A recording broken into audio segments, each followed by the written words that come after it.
Саламатсыздар ма, құрметті студенттер? Менің аты жөнім Дошманов Айлас Қобыландыұлы, Ақтөбе автожол колледжінің арнайы пәндер оқытушысымын. Енді бүгінгі сабағымыз бойынша, техникалық қызмет көрсету сабағы бойынша бүгінгі тақырыбымыз оталдыру білтелері, свечи зажигания. Сол білтелер туралы айтатын боламыз.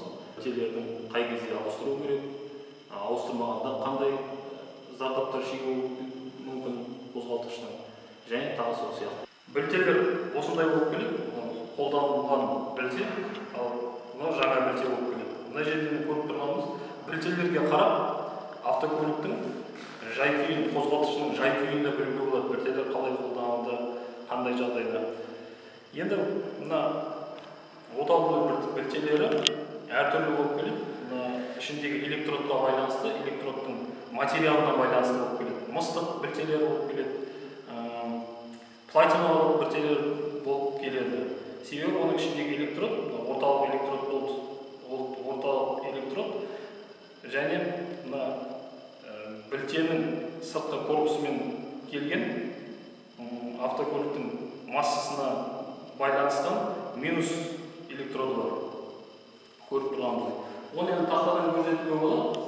Сонымен мысалға қолымызда қолданылған свеча тұр, қолданылған свеча. Бұл жерде тақтадан көрсететін болсақ, мынау шығып тұрғанымыз орталық электрод. Сосын мынау минусовый электрод, ортасында заряд, бұлай заряд береді. Әрбір автокөлік оталған кезде, жұмыс істеп тұрған кезде заряд осылай беріп тұрады. Сосын одан жану қоспасы бұлай кетеді. Енді бұл жерден қолданылған, көп қолданысқа жүрген свечалар жаймен жану камерасының ішінде температура өте жоғары болғандықтан, қысым өте жоғары болғандықтан, мына электродтар жаймен желіне бастайды. Дәл сол сияқты үстіде желінеді.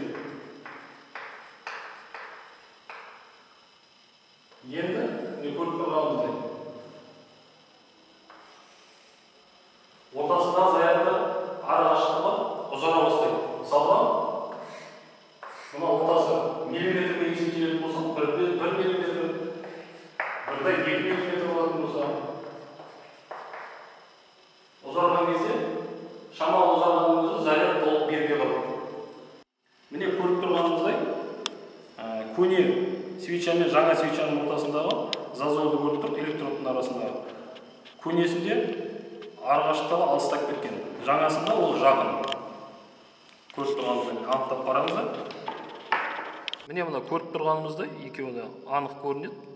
Көне свеча мен жаңа свечаның арақашықтығы, мына электродтардың арақашықтығы көрініп тұр. Бұл жерде енді ол жаңа свечада электрод заряд бергенде осы миллиметр арақашықтыққа ғана есептелген бұл. Енді оның арақашықтығы алыстап кетсе, зарядты дұрыс бермейді. Зарядты дұрыс бермейді дегеніміз не сөз ол? Ол ең бірінші жану қоспасы дұрыс жанбайды деген сөз. Зарядты аз береді, жану қоспасы жану камерасының ішінде дұрыс жанбайды. Ол жартылай жанып, жартылай жанбаған қоспа қозғалтқыштың жұмысына кері әсерін тигізеді. Қозғалтқышы дірілдей бастайды, автокөліктің тартымдылығы азая бастайды. Және сонымен қатар бұл дұрыс жанбаған қоспа солайымен шығады, әртүрлі бірден бір мысал катализаторды бітей бастайды.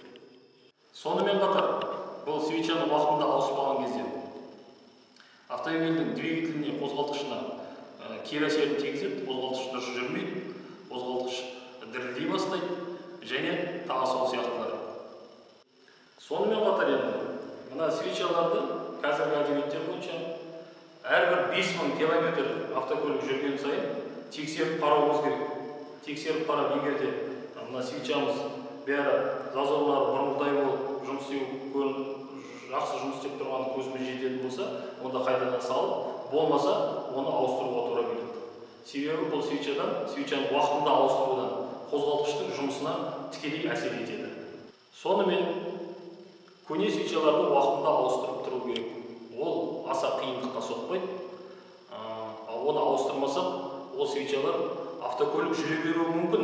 Автокөлік қозғалтқышы дірілдеп немесе сөніп қалып қайтадан жүре беруі мүмкін. Бірақ бұл свечалардан автокөліктің біріншіден қозғалтқышына өте кері әсерін тигізеді. Сонымен, құрметті студенттер, бүгінгі сабағымызды қорытындылай келе, көне тозығы жеткен свечаларды ауыстыру өте маңызды екенін білдік. Енді келесі бейне сабағымызда мен свечаларды тәжірибелік түрде қалай ауыстыру керек көрсетемін. Назарларыңызға рахмет.